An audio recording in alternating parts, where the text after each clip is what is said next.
on this computer. Good morning, Coldwell Banker George Realty. Happy Friday. I hope you guys are having a fabulous morning.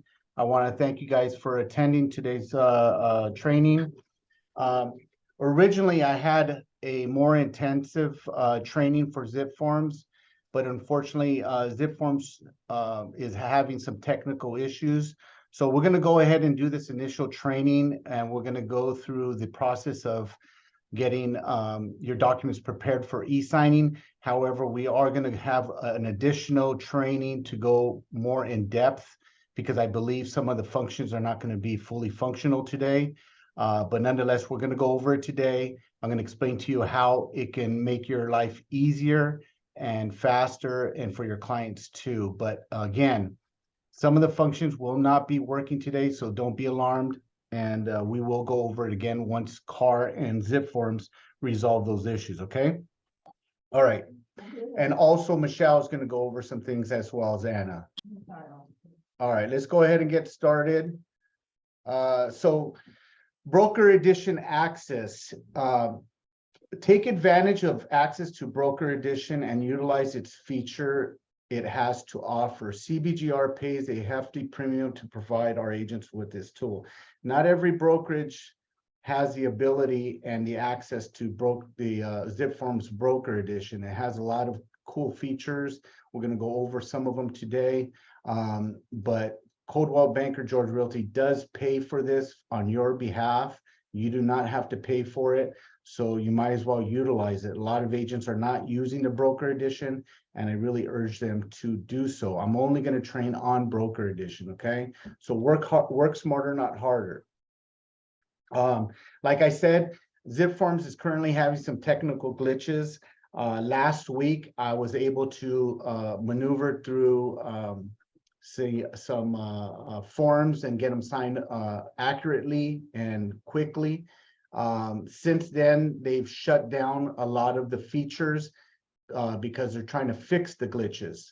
Once that comes back, we will have another session so you can see the full capabilities of the Zip Forms Broker Edition, okay? In particular to the AuthentiSign. That is like a digital e-signature, kind of like DocuSign, but it's the feature for Zip Forms, okay?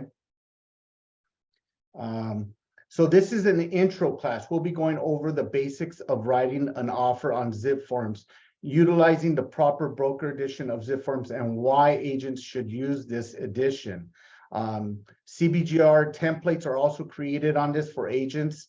And also, lastly, the AuthentiSign feature, which again, I told you is not to its full capabilities, but however, we're still going to go over it. I felt its value is still there for us to go over, even though the full functionality of the Zip Forms is not there, okay?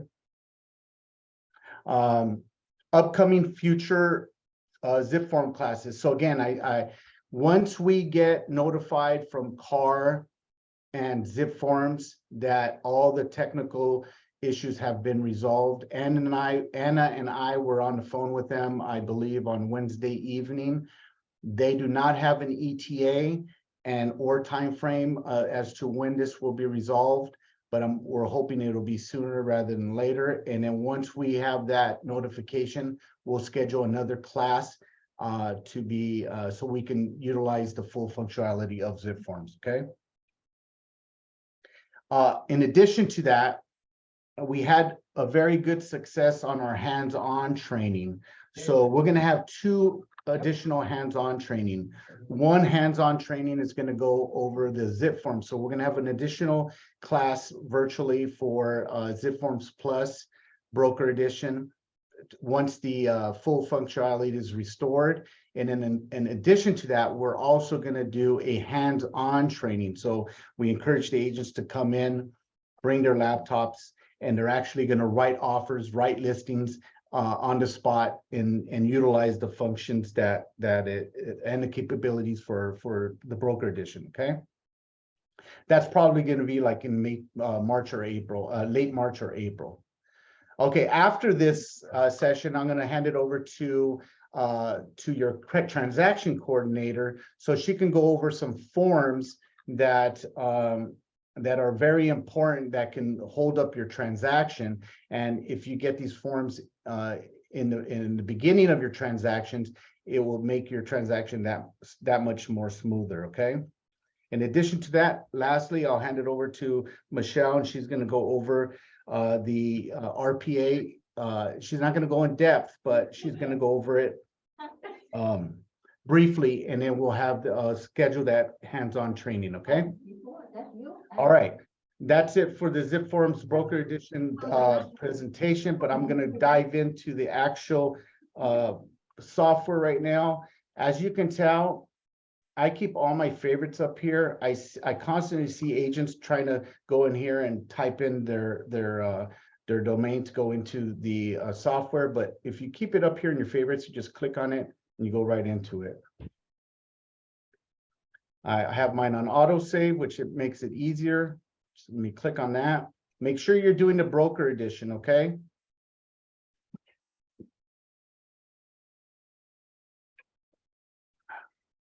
All right.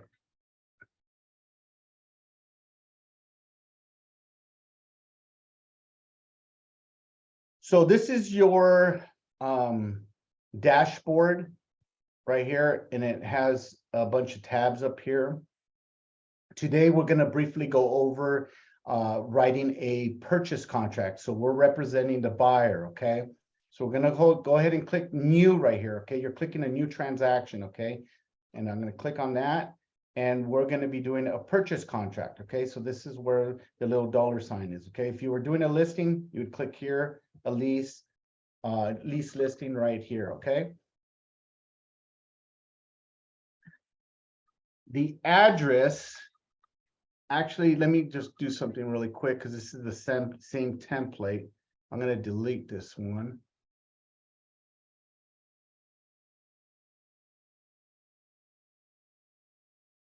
And I'm going to create a new purchase contract. So Anna's going to go over this too, but for the sake of us knowing how to find your transaction, for the transaction name, you always want to put the address, okay? Mm-hmm. I'm using an example on the MLS today, so that's why I'm putting 2935 La Tierra, not for any specific reason, okay? You don't have to put the city, zip, or anything. That's just for us to recognize it and to locate it, okay? There's a very good tool here too. If you do the MLS Connect right here, you'll be able to put in the MLS number. I just happen to have an MLS number here.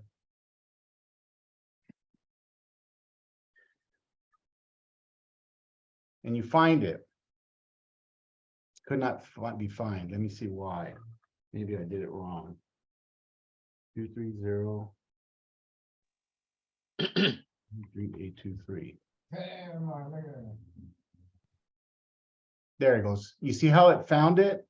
This is a cool tool because it'll populate all the information from the listing into your transaction. Okay, so you don't have to fill out a lot of the information. Okay, so just keep in mind some of the features are not working properly, but let's go ahead and use this listing. Okay, so basically this is the listing that my client, the buyer, wants to make an offer on. That's where you would plug in this MLS listing ID. Okay, you don't have to put in the information here, but for the sake of just thoroughness, I am going to.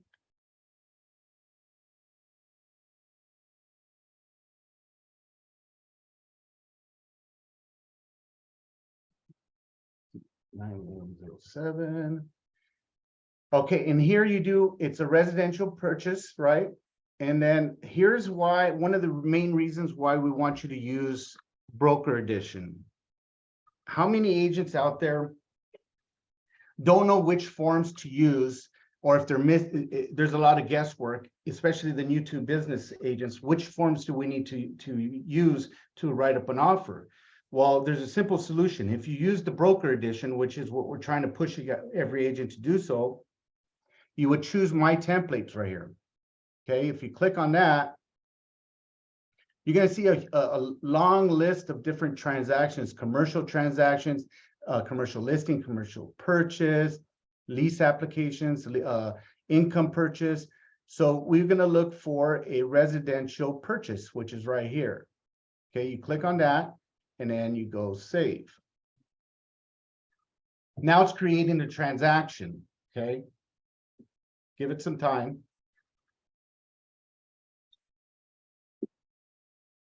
You'll notice these 3 transactions that I've had on my dashboard.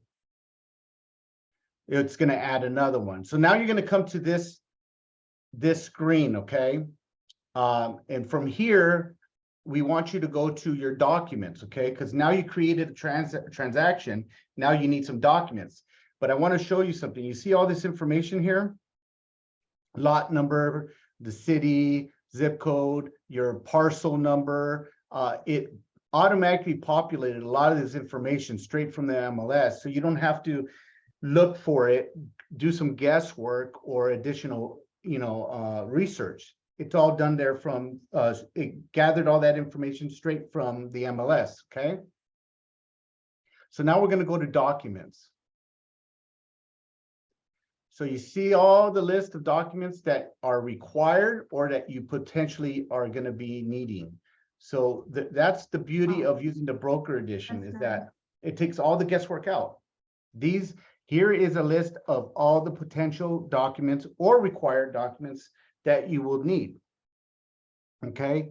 Now on a purchase, when you're doing a purchase agreement, we put this in order here because, and I'll show you why, but this RPA financing worksheet, it's a very, very cool tool that we urge every agent to use first before you're going to go into your purchase agreement. Okay. So we're going to go ahead and click on that first. Hey, Ruben, Yeah. can you close the little window in the side? People are asking. Like There's that? a little pop window. Can you exit out so Like they that? can? Yeah, thank you. Okay. So this is called an RPA financing worksheet. If you use the broker edition, it's always going to populate first. Okay. And then, so this property is listed for $1 million, just for the sake of, for this listing and this example, we're going to offer full price, $1 million. It's a good rounded number. Okay. Now the initial deposit, I'm going to put 3%. And then the loan is going to be an 80% loan. So meaning putting 20% down. Okay. So now I did that's all you need to do for your financial worksheet. Okay. And I'll show you why this is such a great tool. Now we're going to do the cover sheet. And right here where you see the little plus, these are all your documents. Okay. So we're going to add the cover sheet. Scroll down, your cover sheet's added. Now, the more information you put into this cover sheet, the more it's going to populate into all your forms, not only the RPA, all the forms going into the transaction should it get accepted. Okay. So you're not going to have to fill in all this information and the actual forms because they'll automatically populate. So that will help you and save a lot of time too. Okay. So for this, I am going to put Anna as my buyer. And I'm going to skip. This is for her address. This is not the address of the actual property, but I'm not going to fill that. Oh, you know what? I'll just fill it out just to be thorough. Which you really don't need it because it doesn't really appear. Yeah, you don't need it, but I'm just going to be thorough about it.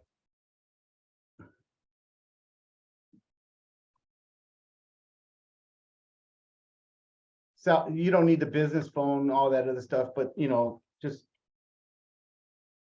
a lot of this information will go into the other forms. So I'm just going to be as thorough as I can. Oh, it's there.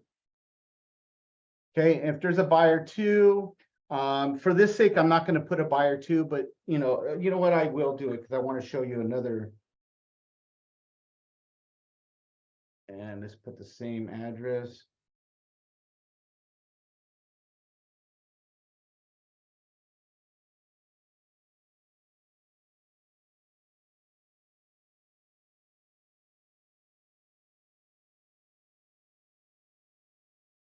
what is Edgar's email?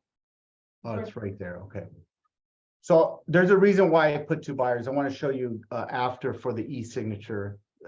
The seller's information you're not going to have. It wasn't on the MLS, so you don't really have to worry about it at this point. You're just basically going to be making an offer anyways. You don't know if it's going to get accepted or not. But you see the rest of it? It populated the MLS number, the address. You don't have to put all that information, the APN number, and then the listed price. It also populated, because you did the financial worksheet, what you're going to be offering, how much of an initial deposit, and how much of the loan you're going to, your buyer is going to have, which is 20% down, 80% LTV. Okay. It also put in all our information, my information, and as well the listing agents. So this is going to help with your RPA and all the information regarding the listing agent and the listing company, okay? And if you wanted to put your title, you're going to ask for a title. Let's just put, we're going to put WFG. Let's keep my NHD, home warranty. Let's just put Old Republic and so forth, okay? Now, we did our finance worksheet and we did our cover sheet, right? Now we're going to add our purchase agreement.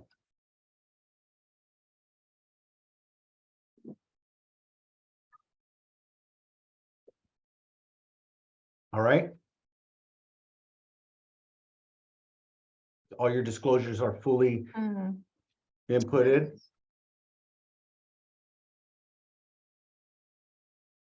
All right. These are all the disclosures.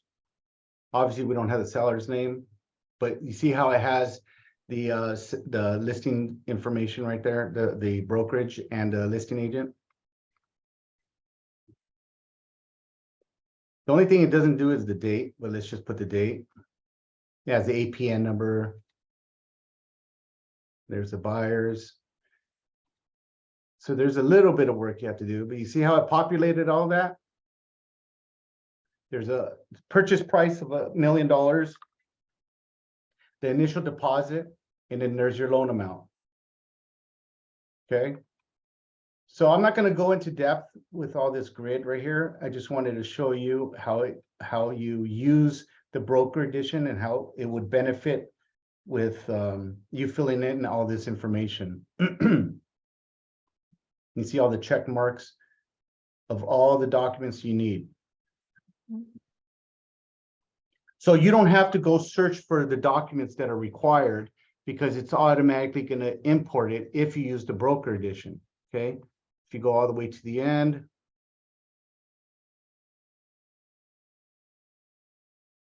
Ruben, will you go to Q16? I can't hear you, Anna.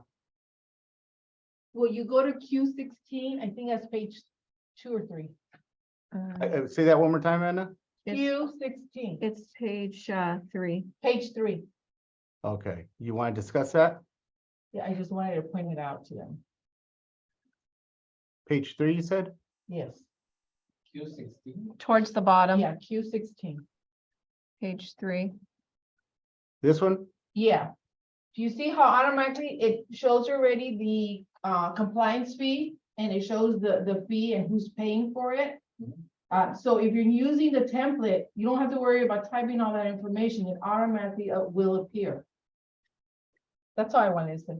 That's nice. Yeah, so that's another feature that we put into the broker edition where the CBGR document fee is automatically imported and stuff. So you don't have to worry about that fee. I forgot about it and then it ends up coming out of your pocket and stuff. Is that it, Anna? Under page 1.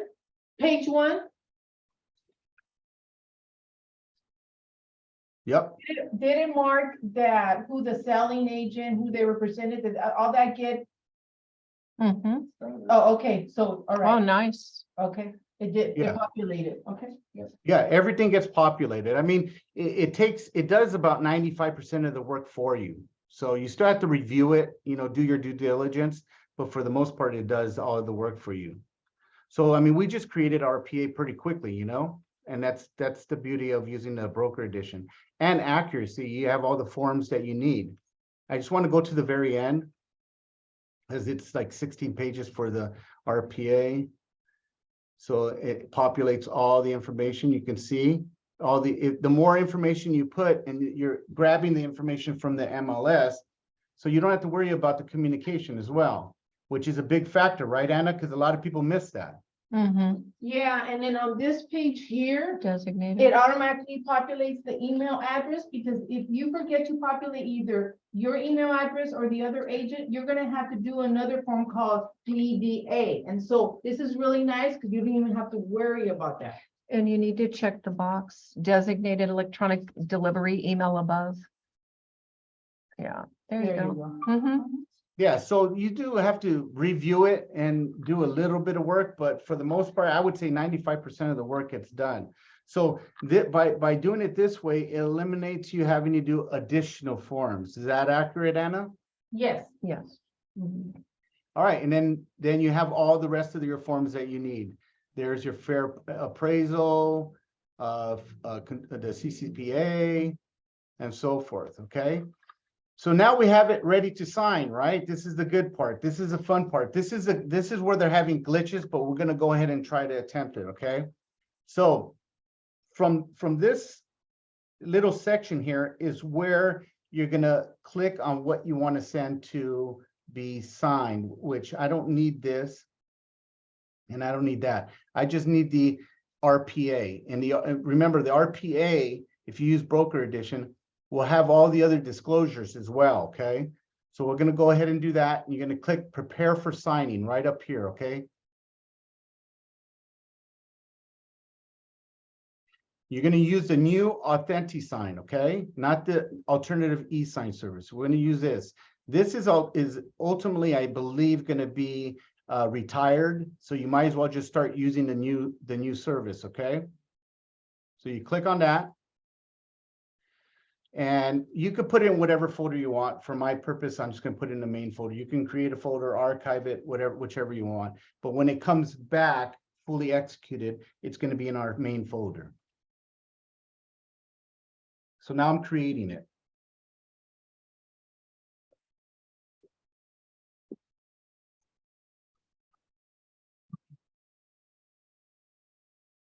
Okay, so these are the documents. Let's see if it actually is going to work the way it's supposed to work. If not, I'll explain it. So you're going to add participants.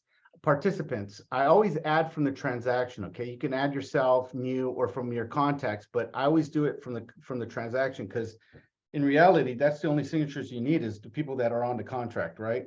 And there you have it. Other than the listing agent, because she's in the contract, because I pulled it in from the MLS. But for the purchase contract or agreement, I don't need the listing agent because she doesn't need to sign anything. So I'm going to click Anna, Edgar, and Ruben. I'm the selling agent, and then there's buyer 1 and buyer 2, right? I'm going to select them. So right now they still have the glitches. I have to assign the blocks.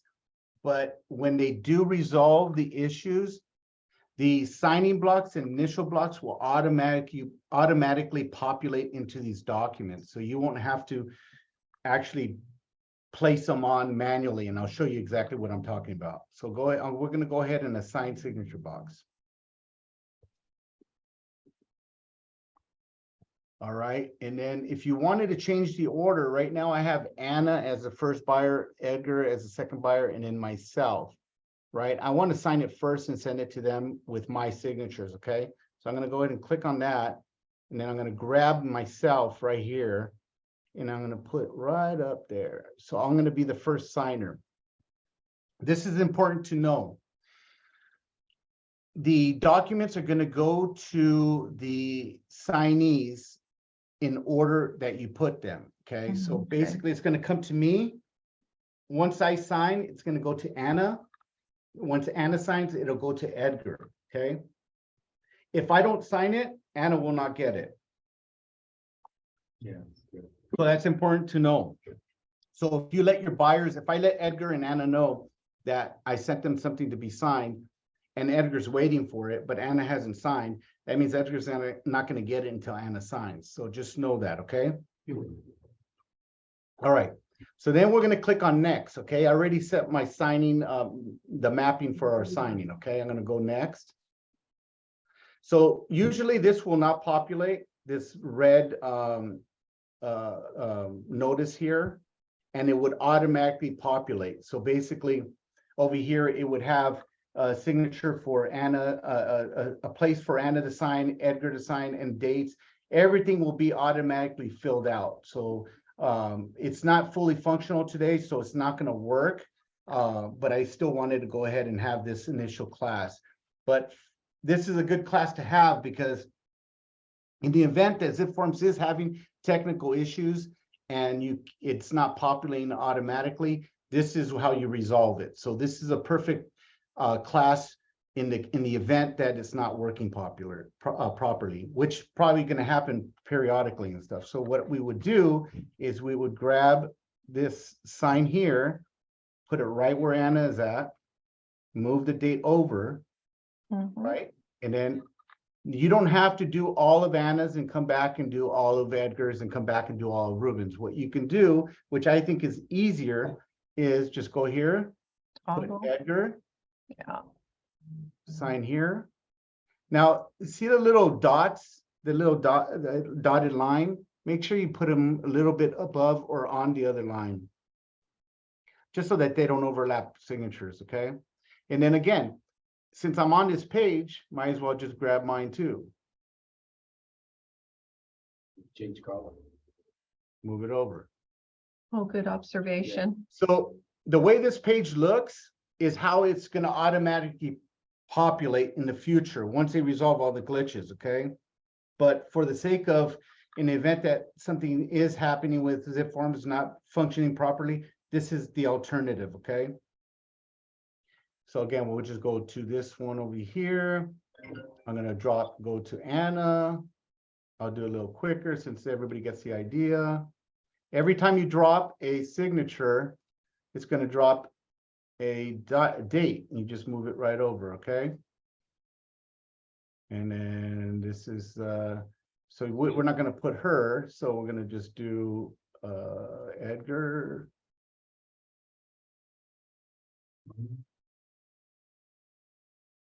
And then Anna.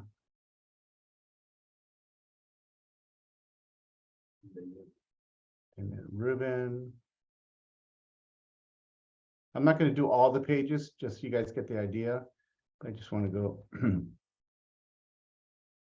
And we might as well do this one.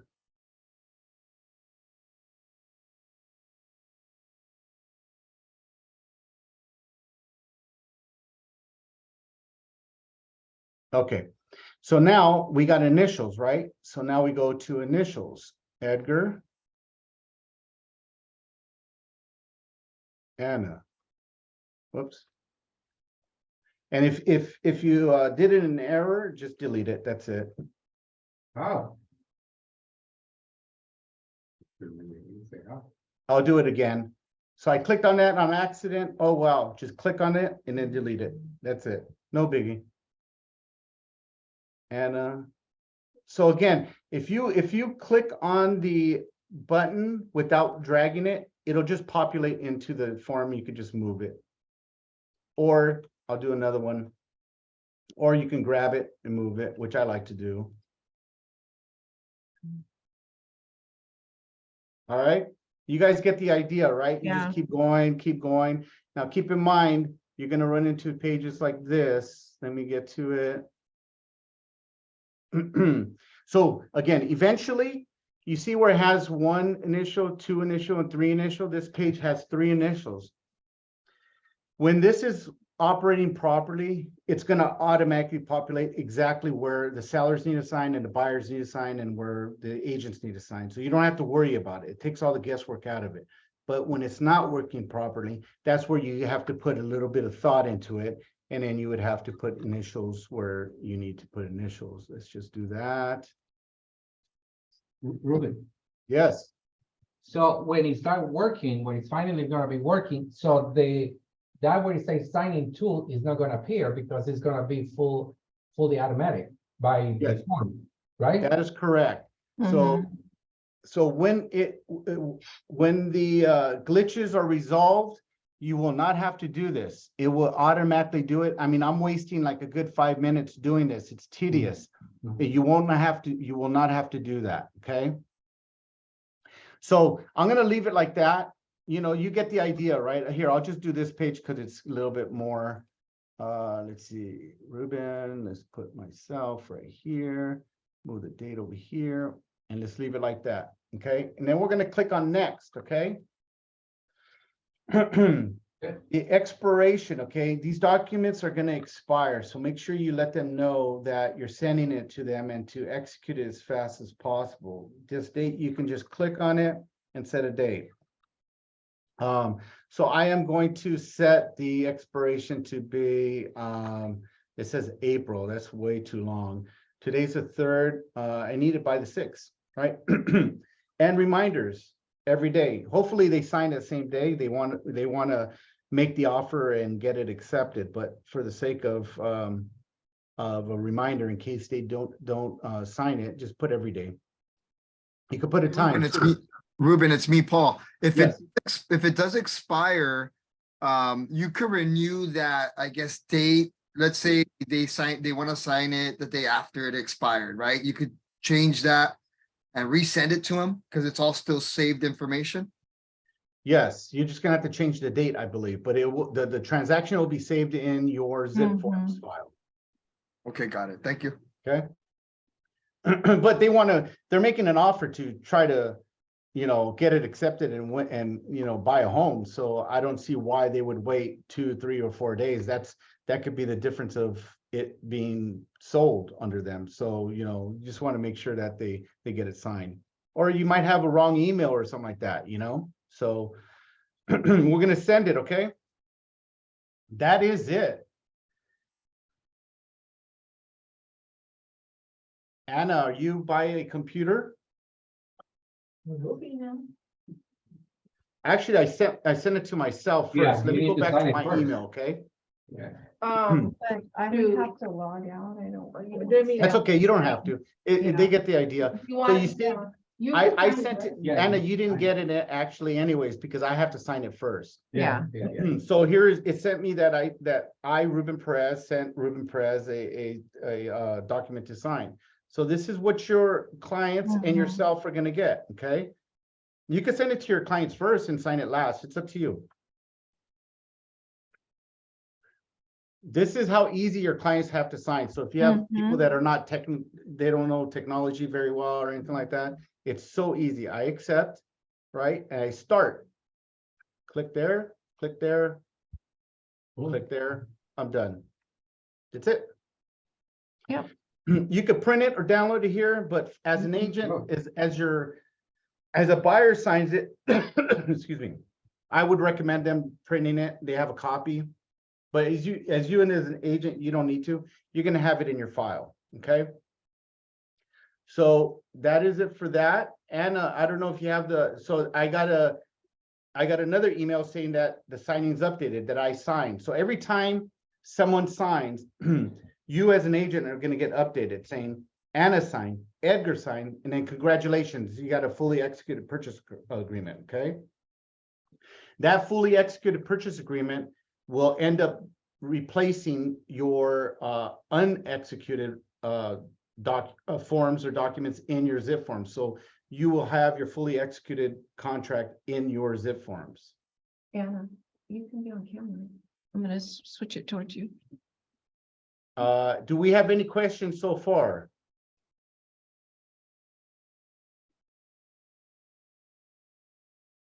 It's pretty easy, right? No questions? Well, All right. All right, so just to finalize this, Anna would get the email. She would sign her portion. It would go to Edgar. He would sign his portion. And then it would come back to me. And then that fully executed document, I would email to the listing agent along with the pre-approval letter and the source of funds. And hopefully the contract gets accepted, okay? So you could do all of this without even printing one page. So they get it all at once is No. what she's asking. And then, once the contract, if the contract That's what gets you could. accepted, Mhm. right, let's just say we live in a perfect world You and your husband can assign. and the listing agent got that contract, right? And the seller accepted it and signed the purchase contract, right? Well, that purchase contract that they signed, you could actually import that PDF into your transaction. And Mhm. now you have a fully executed contract in your zip forms, okay? Once we get these glitches resolved, we're gonna go over the listing portion of it, part of it, which is doing a listing agreement and sending that to your sellers. And then eventually you can import an RPA that you get from a seller's agent, and you can import that into your zip forms, and then it'll automatically recognize where the sellers need to sign if they choose to sign the RPA. Okay, does that make sense to everybody? Yeah, All right. I don't care. If we have any questions regarding this, let me know now. If not, I am going to hand it over to Anna. She has some important. Did you want to make the difference between the specific requirements and the required documents? I'm sorry, Anna, I could barely hear you. You want to let them know regarding the required documents versus the specific requirements? Yes. So these documents that are 1, 2, 3, 4, and 5, those are required no matter what. Okay, so those documents are at the very top. We did, we put them at the top so you guys can know this one, well, I clicked on it. Let me go back.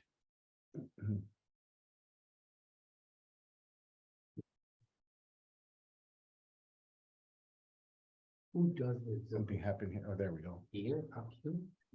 These 5 documents that are here, you have to, they're required documents, okay? When- Depending on Yes. your situation, on the purchase, you know, it could be income type is property, real it could be specific. probate, it could be anything. That's where your specifics would be. Right, Anna? Yes. Oh, How do you get into that, Anna? Well, you would just choose the document. So all I did was create that extra bar to divide. Oh, so the documents are Yeah. below it. Yeah, and I apologize. It didn't let me color code. It didn't let me number any of that. That's just as good as it's gonna get. So from there. Okay, up. so if Yeah. I'm accurate, Anna, the specific folder here is not a folder, it's just kind of like A separated. divider. Okay, so what Anna is saying that this is just a divider, it's not an actual file. It looks like a little file, but it's not. It's just saying that these are required, and then specific documents are, you might need these depending on the transaction and what transpires. Is that accurate, Anna? Yes, yes. So, like the first one is the Avid. Yes, you definitely are gonna need it. You don't need it up front. You can do it at a later time. You might have an addendum one, you might not, you might be a counter offer. So these are other items that you might need based on what type of transaction you're doing and, so on. But to make a purchase, to make an offer, all you need is these top 3. If it gets accepted, then you could go into other forms, counter offers, addendums, what type of property. I mean, you might need a different type of purchase agreement if it's like a different type of property and stuff, but I just use this as an example, okay? But when you click on, if you use the broker edition, and if you click on the type of property, like let's say you do an income property or probate property, those documents that are required will show up here, right, Anna? Yes, So rest assured that you're gonna have all your required documents right at the top above where it says specific requirements, regardless of what type of property, regardless of the property type. So I'm if it's still commercial working on property- getting that done. It's in process, so bear with me. Say that again? I'm still working on the other types. Oh, So so this is the eventually only it one that will- we have This is the only one that we have ready to go. Yeah. Okay, yeah, bear with Anna. She's working on organizing all the other templates and stuff, but this is how it's gonna be, okay? Ruben, Uh, this is Clint. How you doing? Ruben, Yes, this is Clint. hi Clint. Well, Anna, first of all, thank you so much to prepare all this template. It's a life-saving thing. Thank you so much. Good. Ruben, I have a question for you. Yeah. With regard to a purchase order, we need the first three items to be accepted, or the fourth and fifth also have to be sent to the seller to have them sign? What do you mean fourth and fifth? You're talking about, you say the transaction for the purchase, the first three items should be taken care of right away, right? Well, the financial worksheet is gonna help you fill out the Right. RPA. You're not gonna send it to the seller, No. just the RPA and the, That's but it. what about the addendum and the statewide? Do we need to send that also have them sign? No, just this one right here. No, yes. Later, Yes. later. No. Addendum, On your RPA, you're indicating that you're doing an SBSA and the co-op banker should all be done at the same time. at the Yes, same time, right, Anna? yes. Have them sign, send them back to be complete Yeah, that offer. Anything above the requirement, Right. yes, Except, of course, you don't send the cover sheet, and of Yeah. course, Or- you don't send the financial, that's just for us. But the addendum and the SB, whatever, that needs to be taken care of, signed, Yes. and sent back to us. yes. You don't really need to send this addendum right here because it's in the RPA. You just need your buyer to sign it, but you don't need to send this one to the seller. The seller is not gonna sign this. The addendum, right? Okay, gotcha. Yeah, Yeah, that's true. yeah. So you don't need to send this with the RPA to the listing agent, but you do need to get this signed by the buyer. Does that Gotcha, make okay. sense? Gotcha, makes sense. Is that accurate, Anna? On the co-op banker addendum, it does have a place for the signature, so the if you're seller. able to get, I'm sorry, for seller, if you're able to get their signatures, you might as well just get it all at one time. Right, but they're not gonna pay the $295. A seller No, will not pay And it. it clarifies that they're not paying it. It's just, it's more than the co-op banker addendum, meaning the compliance fee. It has other policies on there, privacy and so on. Okay, Got it. Thank you. so to be safe, just send these top three above where it says specific requirements and just omit the finance worksheet and the cover sheet. Gotcha. Thank you, Ruben. Thank you, Yeah, Anna. we're gonna have another session once it's fully up and running, hopefully next week. But I'll keep you all posted on when we get notified by Zip Forms as to the resolution to all this, these glitches and stuff. But for now, you can still use it.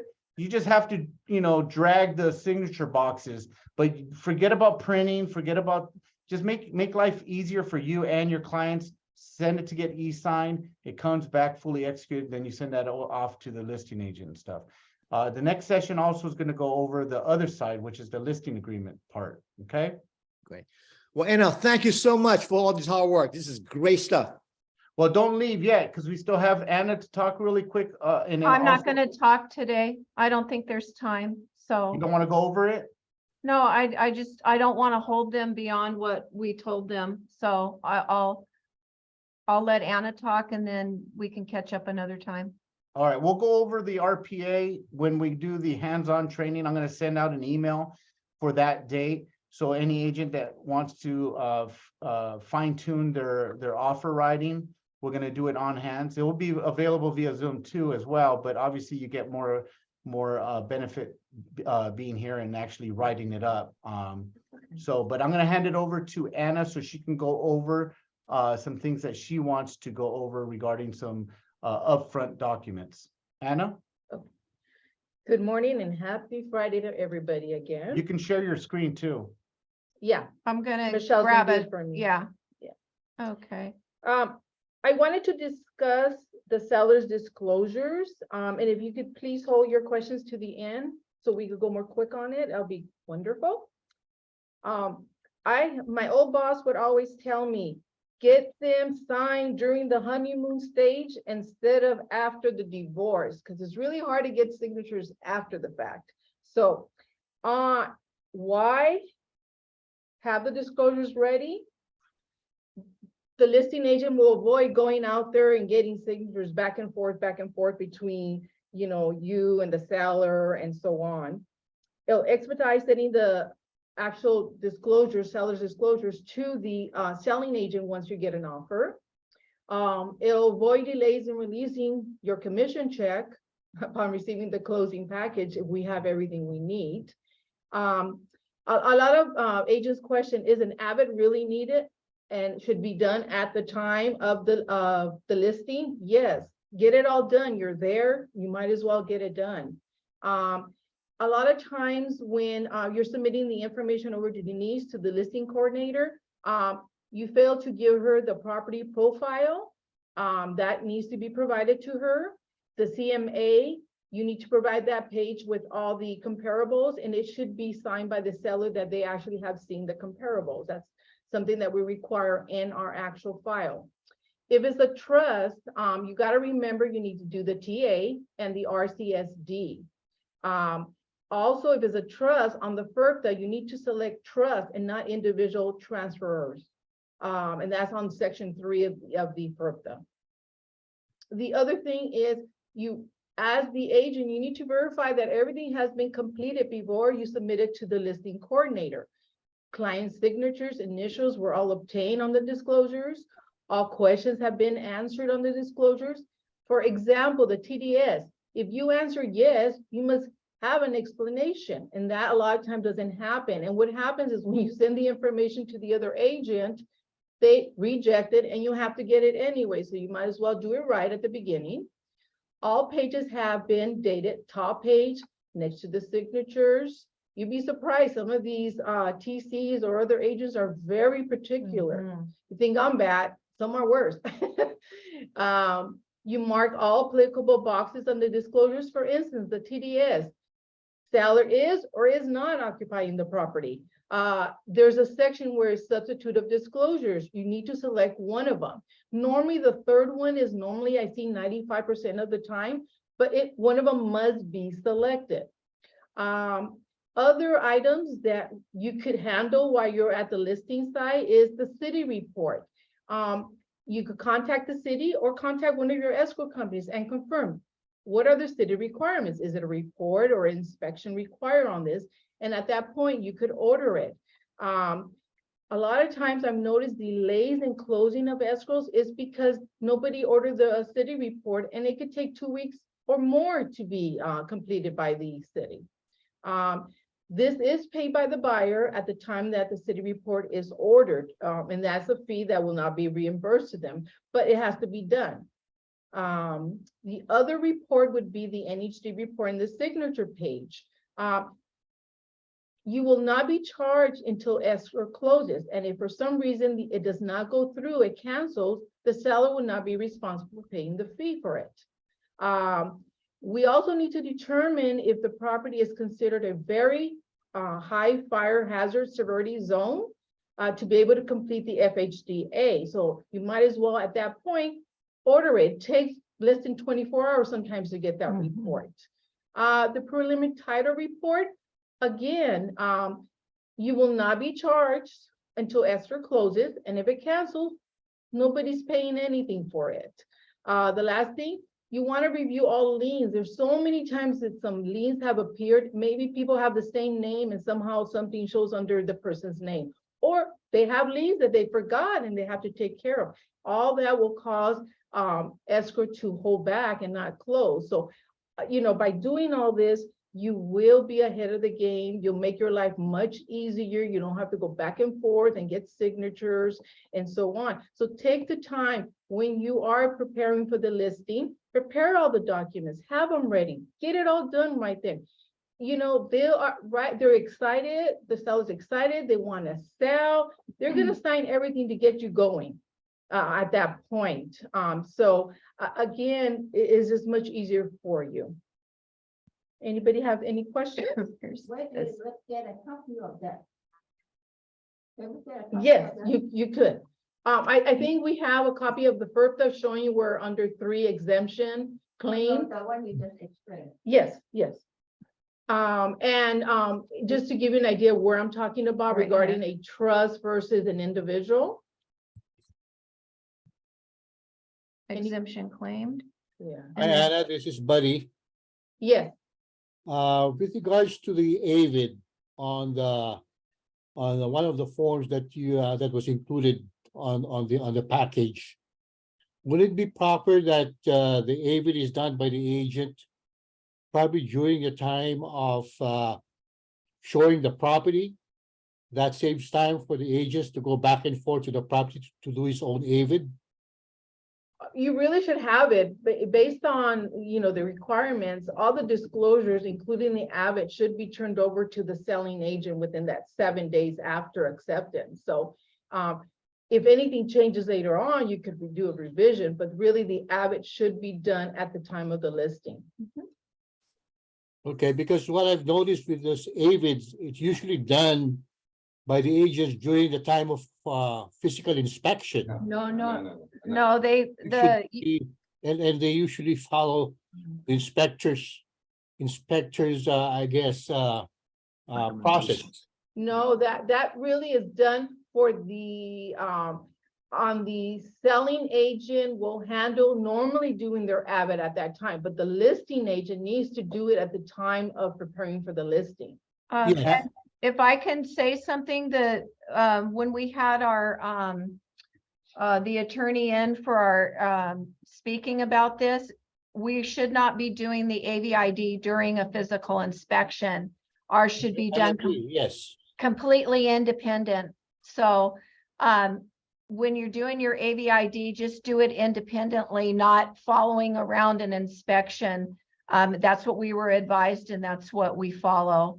So, Anna, Yes, I think they're confusing the AVID that you get from the listing agent versus the AVID that they're gonna be doing for the buyer. okay, yeah, for the buyer, you do it at a later time, but I'm talking the listing side right now. I'm not talking. the Oh, okay, buyer side. okay. Does that make Yes. sense? Okay, it's a great question, buddy. thank you. And then here's where Anna's talking about marking for substituted disclosures on the TDS. So normally it's gonna be the no substituted Yeah, disclosures 95% I see it. right here, but if you had something to add, additional inspection reports or disclosure, if you happen to have something from the seller, you would simply check this box and have them write in what that disclosure is and maybe the date of the disclosure. So this is what she's talking about. Make sure this is complete, one of these boxes, because the TDS is not complete unless you check one of these boxes, okay? Anna. Little higher? Yes, Anna, yes. what percentage would you put that agents missed that section number 1 checked? A very high percentage. Yeah, I would see it, say I see it all the time, so 75%. just make sure you check the section number 1. Now, the other thing that I had noticed that's missing is the date. Yep, Yep, That date needs to be input, the day that you're completing it needs to be inputted there too. yeah, you would, yes, that's correct, because the seller is the one completing it. So they're gonna sign and date, right? So why not just have the date also up here when they date it? Because the seller in theory is the one, completing it. So you can use that same date here because their completion, it was completed as of the date that the seller signed and dated. Yeah. can I add one thing? Yeah, So when you're filling out zip forms or any form on zip forms, the date is probably the field that is not populated. So those are if any field that you have to kind of double check is the date, because a lot of times if you notice, even on the RPA, you can fill out everything, even though it knows it's today, it will not populate the date. So that's why a lot of times on these forms, especially like on this transfer disclosure, the date is not inputted. You have to actually specify the date. You could probably drag in a date, yeah. okay, so we'll look at the box for questions. But the last thing is just the live in the property or not, just that was the other thing. Go a little lower. Lower? Yeah, right. Oh, okay. This is Go ahead, Anna. So seller is or is not occupying the property, you gotta make sure that that is also checked. I see that's always missing. Okay, and then I'm gonna pull up the questions to see. Okay, Sean, the broker edition, you do not have to pay. Coldwell Banker pays it for you.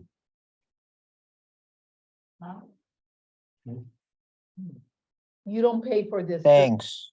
Right. Or you don't pay? No, not for the broker's version, no. What about all the Christine, are you still with us? forms? Are they automatic in the forms? Yes. Or only this one you mentioned, we must check? Yeah, on our next training, we're gonna go over how you're able to populate like the TDS and the SPQ and all that. they want to know how long these contracts are saved in the system, how many years? You know what? That I don't know. You mean electronically in your zip forms? Yeah. I will find that out. That's a good question. And then Christine asked if, every signer commit a number one in the system. Go ahead, Anna, you knew the answer to that. I'm sorry, what was the question? If they could go out all at once in the system, you said it can't, right? It has to go 1, 2, 3. Yes, correct. For this system, yes, Zipper, for you send it, you have 3 people that are trying to sign. So say Ruben signs first, then once he signs, it goes to me to sign second, and then once I sign, it goes to the second buyer to sign. Even if they're in the same house. Does that answer your question, Christine? Yes. If they use the same email address, what happens is that email address will get 2 separate emails and they have to go in there and sign that way. Okay. Yeah, she said, thank you. Okay. Now the map signing is going to come into play a little bit more in depth when we go over the listing agreement, because you're going to be sending them the SPQ and the TDS. And let's say there's 3 sellers, right? Well, the first seller you send it to is the actual person that's going to be filling out or clicking on the little buttons for the SPQ and TDS. The remaining sellers that sign after that are simply just going to sign. So that's a quick note to remember, but we're going to go over that once we get notification from Zip Forms that the glitches have been resolved, and we can show you guys the full functionality of Zip Forms and Authentisign, okay? With that, any other final questions before we conclude our training today? I was just gonna add one more comment. For the listing coordinator, when you submit a new listing to them, and if you don't submit all the seller's disclosure, she will process it for you. However, she will send you a follow-up to revise or to ask to please submit those disclosures to her as soon as possible. Good point. Okay? Yeah, great. Hi, everybody. I'm sorry. I have one more question. This is for Anna. Anna, the last time you said, okay, if we have husband and wife and we send it the disclosures or the purchase contract directly from DocuSign, and they want to use the same email. I didn't know that until you mentioned we can use the same email and just, Yes. Automatically the system gonna take whoever we put first with the same email. Correct. Oh, okay, got it. Just I want to make sure, okay, thank you for that information. You're welcome. Anna, to close on that, do you know if that's the same feature with Authentisign?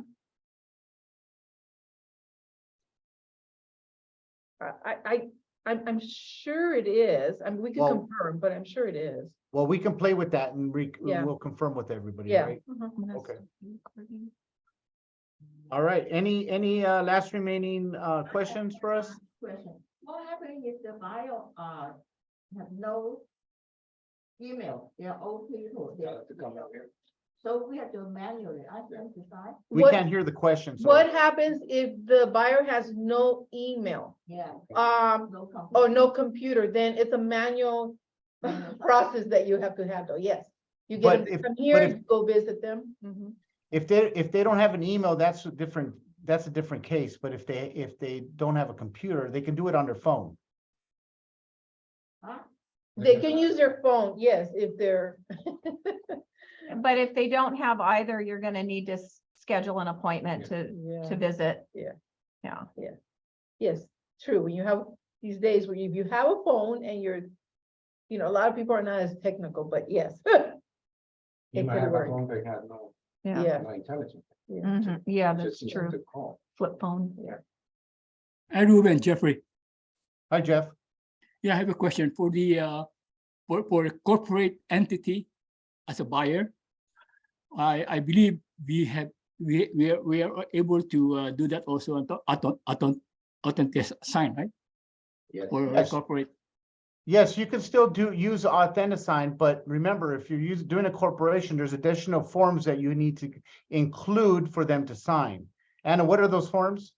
RCSD. The RCSD, RCSD. yeah, So yeah, and I mean, there's someone that's actually gonna be signing for the corporation, but you just need to identify who is authorized to sign for that corporation. So yes, you can still use the same process. All right. I think that concludes our meeting for our class for today. And we'll see everybody next Friday. Okay, have a wonderful Friday, and let's go get out there and get some business. All right. thank you all. Thank you.